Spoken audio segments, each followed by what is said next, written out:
Salam əziz abituriyentlər, mən Daşqın müəllim. Sizə belə bir məsləhətim olacaq ki, əgər riyaziyyatı yaxşı öyrənmək istəyirsinizsə, mütləq qaydaların nəyə görə belə olduğunu öyrənin. Çünki bu heç zaman sizin yadınızdan çıxmayacaq. Əvvəlcə sual verim ki, məsələn, dövri onluq kəsrlərdə bilirik ki, 0,4-də A bərabərdir 9-da A şəklində yazılır. Sual verirəm, niyə belədir? Bəlkə sizə səhv deyirlər, bəlkə 9-da A yox, 8-də A-dır, 5-də A-dır, bəlkə başqa bir ifadədir. İndi bunun niyə belə olduğunu gəlin araşdıraq. Mən 0,4-də A-nı yaza bilərəm ki, 0,4-də A bərabərdir 0,A və s. şəklində dövri onluq kəsri şəklində mən bunu göstərə bilərəm. Daha sonra onları mərtəbə toplananların cəmi şəklində göstərək. Gəlin deyək ki, 0,A və s. bərabərdir 0,10-da A, üstə gələk 0,100-də A, üstə gələk 0,1000-də A və s. şəklində, cəm şəklində göstərə bilərəm.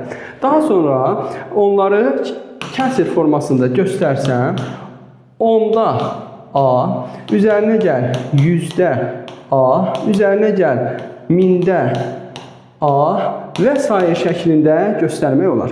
Biz buradan görürük ki, burada bir həndəsi silsilə əmələ gəlir ki, həndəsi silsilənin birinci həddi B1-imiz 10-da A-ya bərabərdir. Q-müz, yəni silsilə vurğumuz isə 10-da 1-ə bərabərdir. Bunu gördükdən sonra Q-nün 10-da 1 olması bizə bunun azalan həndəsi silsilə olduğunu göstərir. Biz də bilirik ki, sonsuz azalan həndəsi silsilənin cəm düsturu S bərabərdir. Yaza bilərik ki, B1 bölünsün 1 minus Q şəklində. Düsturu tətbiq etsək, B1-in əvəzinə mən yaza bilərəm 10-da A ifadəsini, 1 çıxaq, 10-da 1 isə məxrəzdə yazdıq.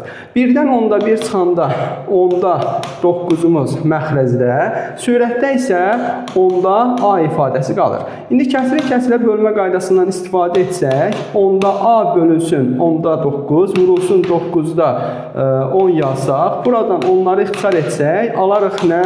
9-da A ifadəsi.